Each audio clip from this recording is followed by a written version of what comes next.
Hello everyone, welcome in my YouTube channel Study Pool Pharma. I am Saumya Dubey and आज हम discuss करेंगे D pharma second year का एक नया topic rational use of medicine. Rational use of medicine को short में रम्स भी कहते हैं एंड इसका मीनिंग क्या होता है? दवाओं का उचित उपयोग, दवाओं का सही उपयोग। आइए इसका इंट्रोडक्शन देख लेते हैं। Rational use of medicine refers to prescribing the right drug in adequate dose for sufficient duration and suitable to the clinical requirement to the patient at minimum cost. दवाओं के उचित उपयोग से तात्पर्य है कि पर्याप्त समय के लिए पर्याप्त खुराक में और कम से कम लागत पर कम से कम खर्चे पर रोगी के लिए उचित दवा को निर्धारित करना या रोगी को उचित दवा देना। Means rational use of medicine को अगर हम नॉर्मल लैंग्वेज में समझें तो इसका मतलब क्या होगा? पेशेंट को आवश्यकता अनुसार उचित समय पर उचित खुराक में दवा देना। इंट्रोडक्शन की एक और लाइन है, insisting on rational use of medicine, identifying and promoting effective strategies. Means दवाओं के उचित उपयोग पर जोर देना या दवाओं के उचित उपयोग को बढ़ाना तथा ट्रीटमेंट करने के लिए जो प्रभावी स्ट्रेटजीज़ हैं, जो प्रभावी प्रणाली हैं, उनको पहचानना और उनको आगे बढ़ाना। अब आइए ये समझते हैं कि दवाओं के उचित उपयोग के बारे में आपको क्यों बताया जा रहा है और ये टॉपिक आपके पाठ्यक्रम में क्यों शामिल किया गया है। स्टूडेंट्स, दवाओं के ठीक प्रकार से उपयोग न होने के कारण या गलत उपयोग होने के कारण न जाने कितने लोग हर वर्ष अपने प्राण त्यागते हैं। जाने कितने लोग जानकारी न होने के कारण दवाओं का मिसयूज़ करते हैं और नशा करने लगते हैं। जाने कितनों को अलग अलग तरह की बीमारियां हो जाती हैं। तो इन्हीं स्थितियों को कंट्रोल करने के लिए दवाओं के उचित उपयोग और अनुचित उपयोग के बारे में जानना आवश्यक हो जाता है। आइए अब पढ़ते हैं reasons of irrational use of medicine. Means आइए उन कारणों को पढ़ लेते हैं जिनकी वजह से दवाइयों का अनुचित उपयोग या गलत उपयोग होता है। पहली वजह क्या है? Lack of adequate information. Means सही जानकारी का ना होना। जब जानकारी नहीं होती है तो गलत उपयोग होना निश्चित ही है। दूसरा टॉपिक क्या है? दूसरा पॉइंट क्या है? Defective and insufficient training and education of health care providers. जो हेल्थ केयर प्रोवाइडर्स होते हैं जैसे कि नर्सेज हैं, डॉक्टर्स हैं या फार्मासिस्ट हैं, इनके पास उपयुक्त जानकारी ना होना, सफिशिएंट जानकारी या सफिशिएंट ट्रेनिंग ना होना, इसकी वजह से भी दवाओं का गलत उपयोग हो सकता है। थर्ड पॉइंट है not having diagnostic services. Means patient के डायग्नोसिस के लिए उचित माध्यम का ना होना।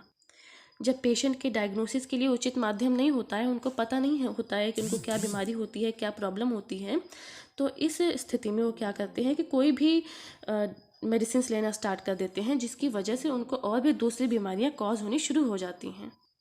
फोर्थ पॉइंट क्या है? सब standard drug supply system and bad drug regulation. Means patient को घटिया दवाओं को प्रदान करना, गलत दवाओं को प्रदान करना या हॉस्पिटल्स में गलत दवाओं को पहुंचाना।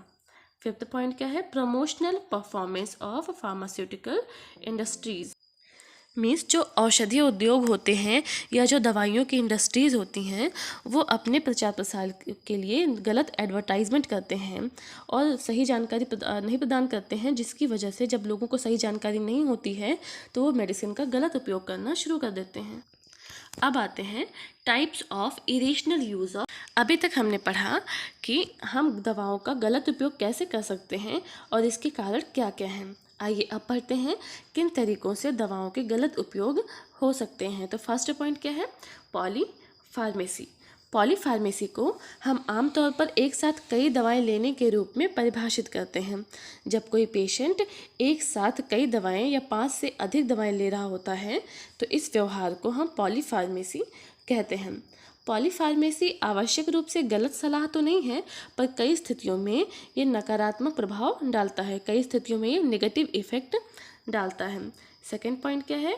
इनएप्रोप्रिएट यूज़ ऑफ मेडिसिन और एंटीबायोटिक्स। जो एंटीबायोटिक्स होते हैं, जो मेडिसिन्स होती हैं, उनका प्रॉपर यूज़ ना करना, अप्रोप्रिएट यूज़ ना करना।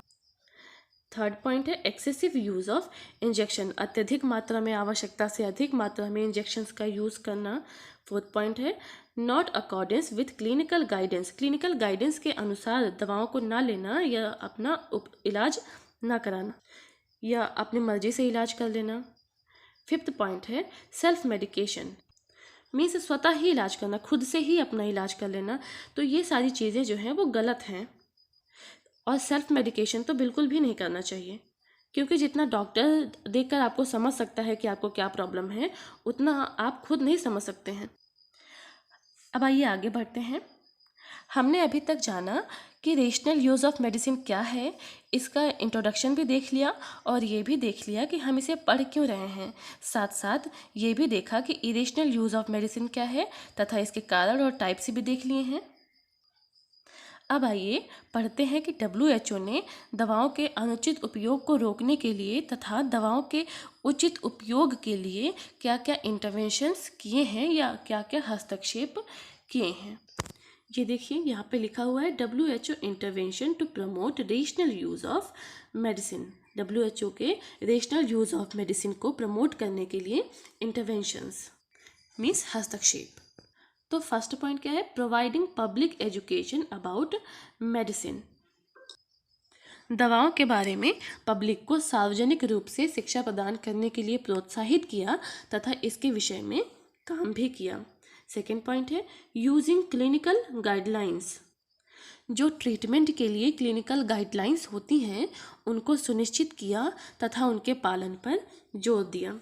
नेक्स्ट पॉइंट है providing government expenditure to ensure availability of medicine and staff, means दवाओं को उपलब्ध कराने के लिए तथा कर्मचारियों को उपलब्ध कराने के लिए सरकार को खर्च प्रदान किया। फोर्थ पॉइंट है developing and using national essential medicine list, means राष्ट्रीय स्तर पर जो सबसे इम्पॉर्टेंट, जो सबसे महत्वपूर्ण तथा उपयोगी दवाएं हैं उनकी उपलब्धता में विकास किया, उनको भी उपलब्ध कराने में सहायता की।